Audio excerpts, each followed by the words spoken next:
everyone, welcome to Bryce Canyon National Park, one of the most surreal and jaw-dropping places you'll ever visit. Now here's a fun fact, despite the name, Bryce Canyon isn't actually a canyon. It's a series of natural amphitheaters carved into the edge of a high plateau, and the real stars of the show are these bizarre, colorful rock spires called hoodoos. You won't find formations like this anywhere else on Earth, at least not on this scale. This place was named after a Mormon settler, Ebenezer Bryce, who came here in the 1870s. Locals used to joke that it was Bryce's Canyon because he grazed his cattle nearby and built a road through the area. Eventually, the name stuck, and in 1928, it became a national park.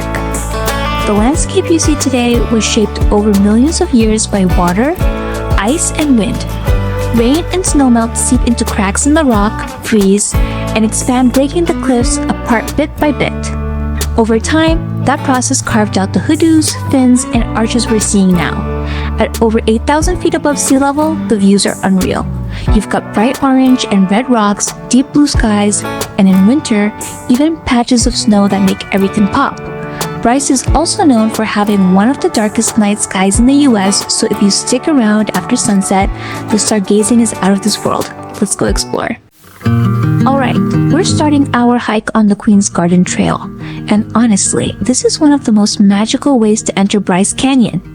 It starts from Sunrise Point and winds down into the heart of the amphitheater. It's about 1.8 miles round trip if you go out and back, and it's considered the easiest trail that takes you down among the hoodoos. But don't let that fool you, the views are spectacular. Along the way, you'll pass under rock arches, walk between towering spires, and spot the famous hoodoo that looks like Queen Victoria herself. That's where the trail gets its name. This trail really gives you that feeling of being inside a giant natural cathedral. It's peaceful, surreal, and a great choice if you're short on time or just want to soak it all in without a brutal climb. Let's talk about the Peekaboo Loop Trail, one of the most epic hikes you can do here in Bryce Canyon. This trail starts at Bryce Point and takes you deep into the heart of the amphitheater. It's a 5.5-mile loop with about 1,560 feet of elevation change, so it's definitely on the strenuous side. But trust me, the views are absolutely worth it. As you descend from Bryce Point, you'll wind through a series of switchbacks, passing through tunnels carved into the rock. One of the highlights is the Wall of Windows, a stunning formation of hoodoos with natural openings that look like windows.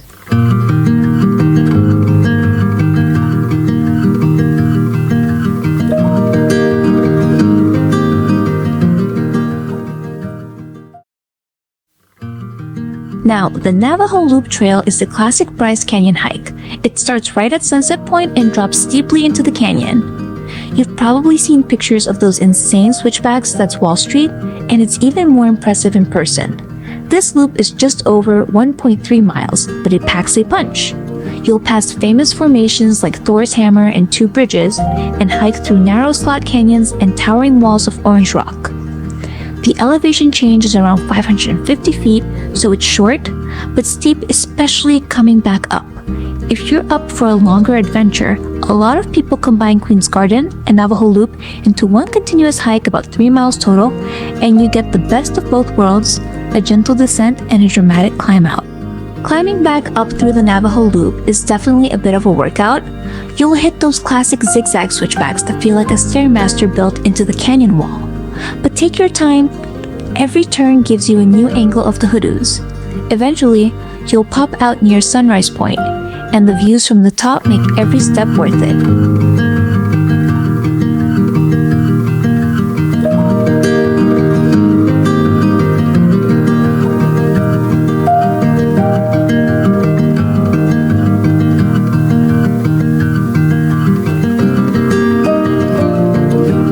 This spot gives you one of the most dramatic panoramic views of the entire Bryce Amphitheater.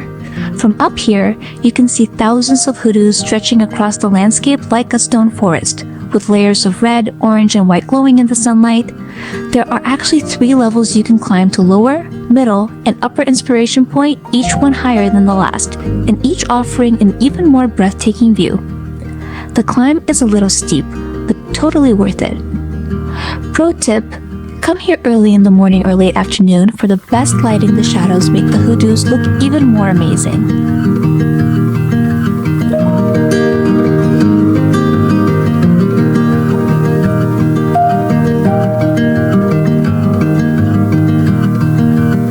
We've made it all the way to the southernmost end of Bryce Canyon. This is Rainbow Point. At over 9,100 feet, it's the highest viewpoint in the park, and you can literally see for miles, sometimes over 100 miles on a clear day. From up here, you're looking south across layers of cliffs, forests, and mesas that are part of the Grand Staircase region. It feels like you're standing at the edge of the world. Right next to it is Viewpoint Point, where you can see the rock layers in reverse, the oldest formations at the bottom and the youngest at the top. It's like reading Earth's geological history, one cliff at a time. Rainbow Point is less crowded and super peaceful, a great spot to end your Bryce Canyon adventure with a quiet moment and a final panoramic shot.